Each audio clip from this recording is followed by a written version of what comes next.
Hi everyone! Welcome to our YouTube channel, Research Ready by Doc Lynn. I'm Doc Lynn and I'm here to guide you on your research journey. Whether you are a student or an academician, para sa iyo ang channel na to. On this lesson video, ang i-discuss natin ngayon ay ang inyong title defense. Once na nakagawa na kayo ng inyong research title, base sa inyong mga pangangalap ng impormasyon tungkol dito, dahil nagbasa kayo ng mga studies at literature review, masasabi nating handa na kayo sa inyong title defense. Ang title defense ay sinasagawa lalo na sa mga estudyante upang malaman kung ang inyo bang magiging pag-aaral ay maaari bang talagang i-conduct or meron bang mga problema kayong kakaharapin na pwedeng sabihin sa inyo ng inyong research panel habang kayo ay nasa thesis defense. But commonly, merong mga tanong na kailangan kayong sagutin. At sa lesson video na ito ay bibigyan ko kayo ng tips kung ano yung pwede nyong gawin before, during, at after ng inyong title defense. So ang tanong, paano ba mag-defense? Bibigyan ko kayo ng tips before, during, and final. So before the defense, number 1, you have to understand your research thoroughly. Paano namin to gagawin, ma'am? So sa aking mga nakaraang lesson video, sinabi ko na hindi lang tayo basta gumagawa ng research title. Meron tayong mga basihan kung bakit tayo nakapag-come up ng ganoong research title. Ngayon, kung ikaw ay nagkaroon ng mga literature review, walang question na naiintindihan mo thoroughly ang iyong research title. Kasi maaari ka ring tanungin ng panel, anong methodologies, anong data, sino ang possible mong maging respondents sa iyong mga pag-aaral. Pwede rin tanungin ka ng panel, ano ba yung significance, yung scope, at yung feasibility ng iyong thesis title. So, dapat maging handa tayo sa mga ganitong tanong.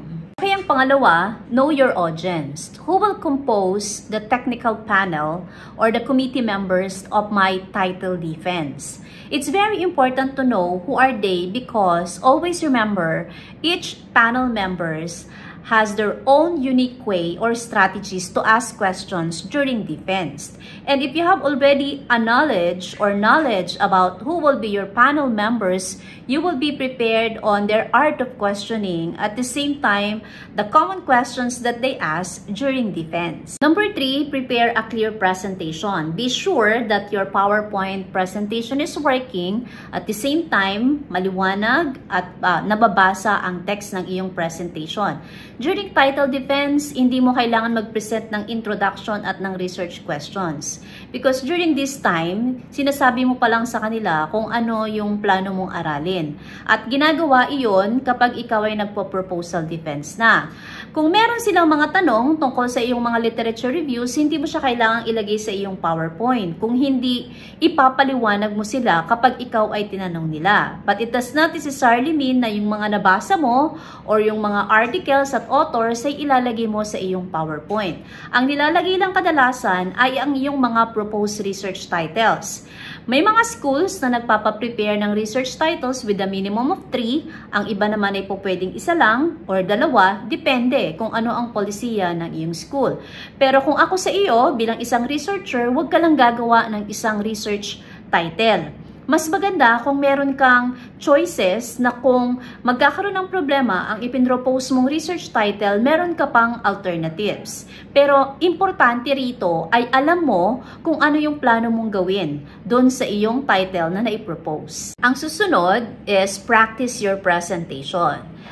Presentation is very important during title defense because it will display the clarity of how the researcher understands the title that is being defended. You have to practice how are you going to present it. You have to be concise, you have to be brief, you have to be confident on presenting your research title. What I advise is that you try to practice it at home or you practice it with your peers and colleagues para maging gamay mo na or maging bihasa ka na sa pagpipresent ng iyong research title. Ngayong alam mo na kung ano ang gagawin mo before the defense, i-discuss naman natin kung ano yung kailangan mong i-prepare at gawin during the defense.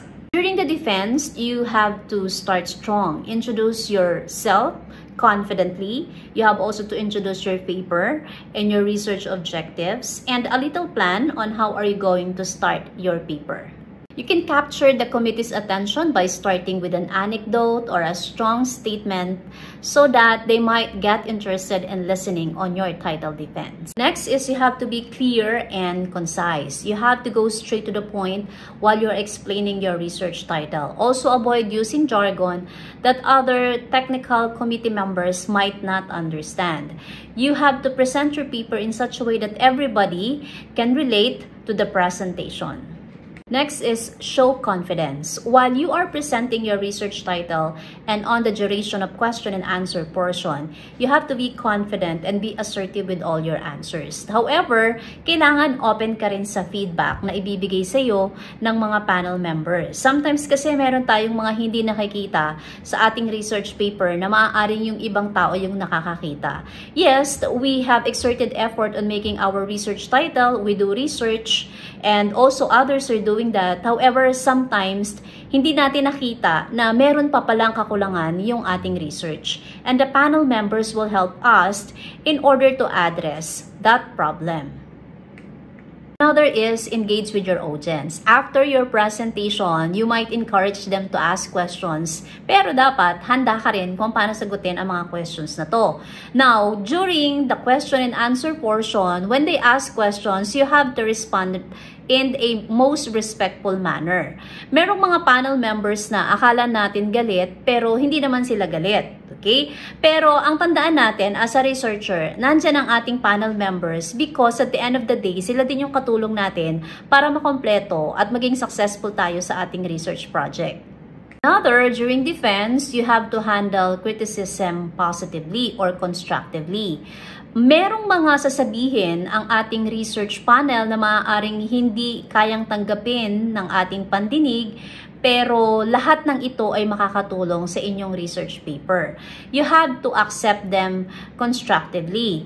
Merong mga tanong din na hindi natin kayang sagutin.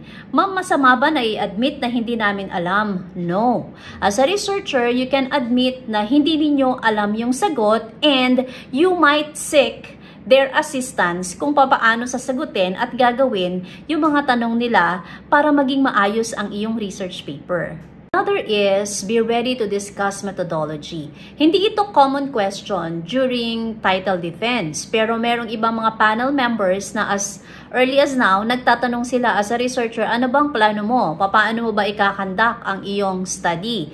Gagawin mo ba siya quantitatively, qualitatively, o gagamit ka ng mixed method?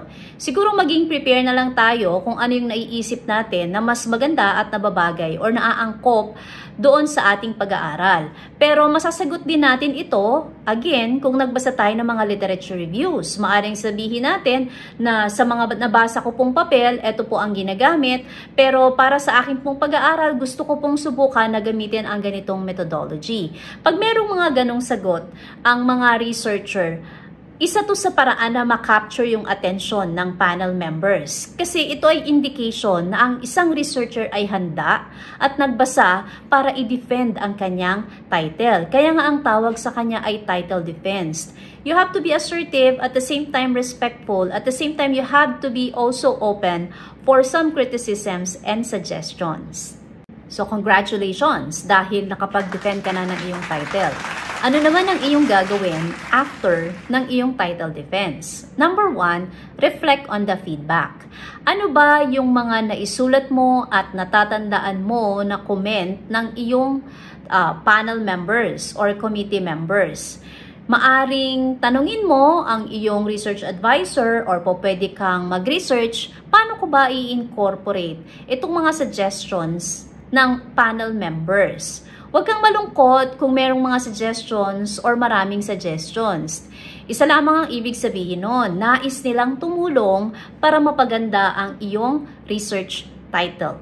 And those are the tips on what are you going to do before, during, and after your thesis title defense. Sana nakatulong sa iyo ang video na ito na maaari mong mai-apply sa iyong research project. Pero bago natin tapusin ang video na ito, sagutin muna natin ang learning assessment.